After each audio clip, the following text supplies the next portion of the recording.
Now we have 10 more minutes, so please, those who have an urge to pose questions, contradict the speakers, please. Question for Professor Guney. You mentioned the issue of the missile defense and all the debate, whether they will buy from the Chinese or not buy from the Chinese. Where is it now standing, and what is your expectations? Yes. Are there any other questions? I have an outlandish question. An outlandish. Please go ahead. Would it be conceivable that Israel and Saudi Arabia join NATO? And what would be the pros and cons? Yes, please.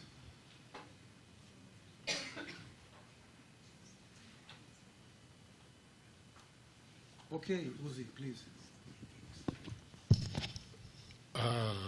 I don't know about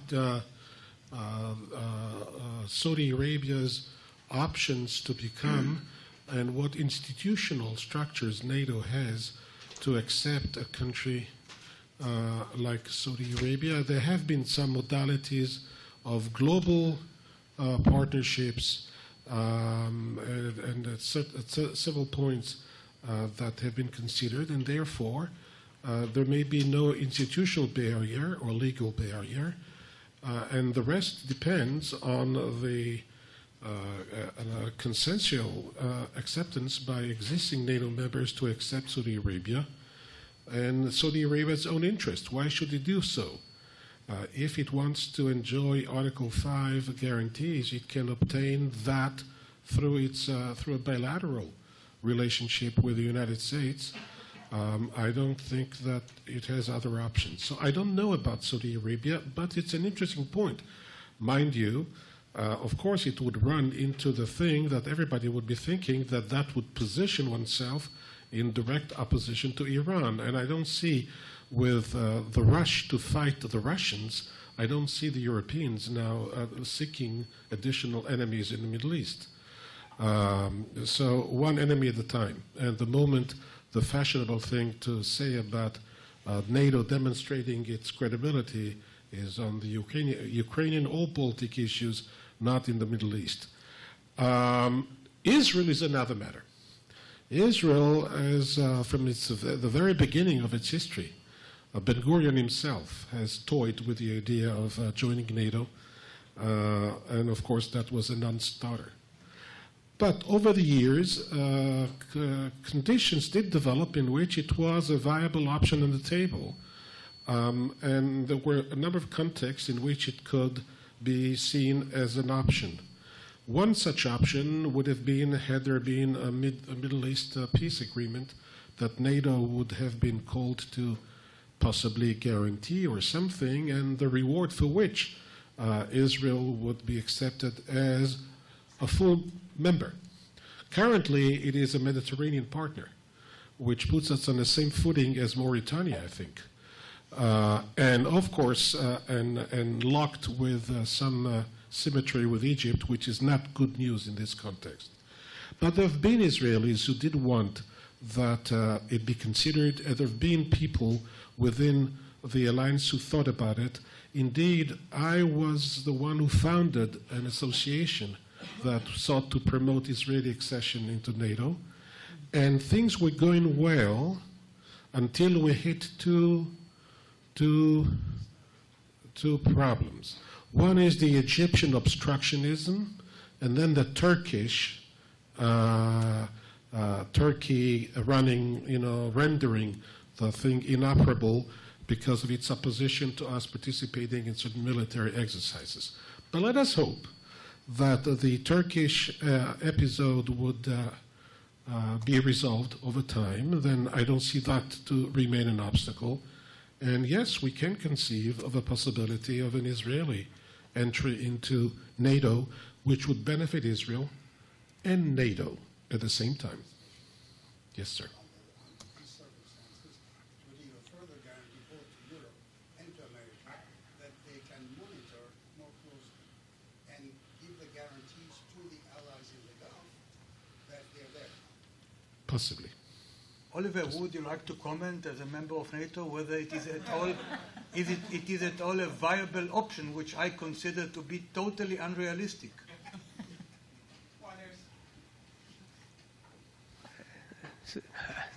You've been more involved in these discussions than I have.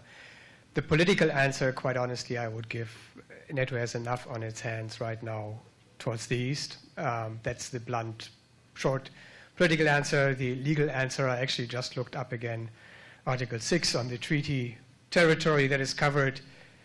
It's the North Atlantic, Europe, overseas territories at the time, Mediterranean that are focused. That's a legalistic answer, but I think it gives you an indication. It's not by coincidence that this is the North Atlantic Treaty Organization that we are talking about, to change the focus as much as you are suggesting realistically, politically, in the short, medium term. I personally, but only speaking in my personal capacity, would appear to be extremely unlikely. At which point might Turkey change its position regarding Israel and NATO? What would it take? I guess it's not. For Erdogan to go away or what? I guess the relation has to be improved first. And also, it is not only a matter of Turkish decision, I guess, because it's a matter of how Israel will become part of NATO. Is it going to be like England, France, and US, the nuclear countries of the membership side? Probably so. And so the others also has to be given a decision to it. You know, the decisions are taken by consensus. And I'm not sure that Israel might prefer to be in NATO. Would you think so? That doesn't come realistic to me. Maybe I'm wrong. On a much more easier issue, I mean, people assume, I will deviate from it because, I mean, the question of Israel and membership in Western organization is a good question. Don't take NATO, take even the question of whether Israel would one day want to become a member of the European Union. Mm-hmm. And I don't think that Israel has ever made a strategic decision that it is indeed wanting to aspire to become a member. That decision has never been taken, let alone even discussed at the governmental level, to the best of my knowledge, and I know a bit. So I think the whole question of membership is quite questionable as far as the advantages and disadvantages of being a member. Of course, you need to calculate, yes, you're anyway, right. What about the question that my colleague... Thank you for the question. Still decision has not been made because the allies in NATO was very much against Turkey's decision to go and buy the Chinese capabilities, because there is also the technical side of it, whether it's operatable or not. But apart from that, why Turkey was insisting on Chinese, not because they are made by China, it's because of technology transfer. She wanted to develop her own capabilities.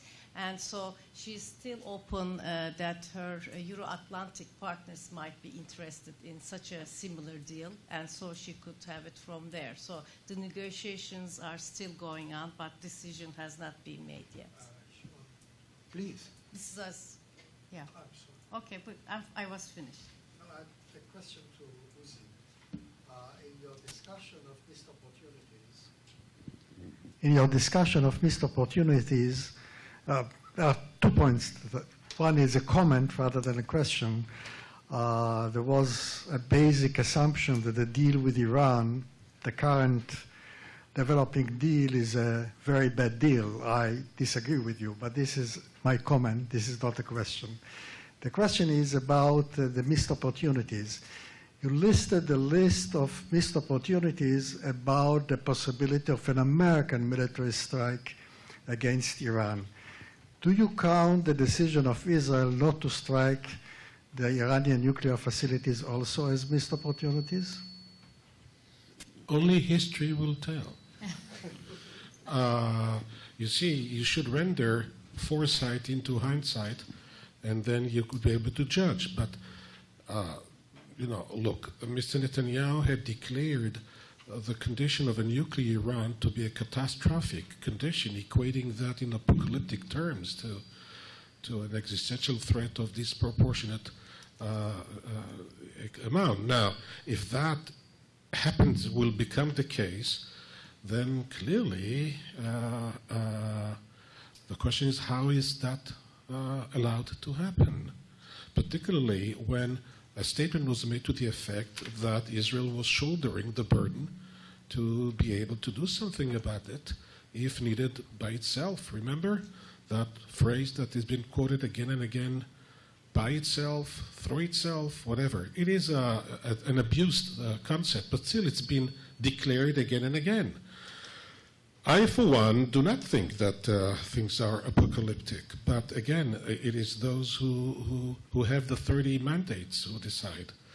And in such terms, it would maybe look as if the question would certainly pose itself historically. But let me tell you an anecdote.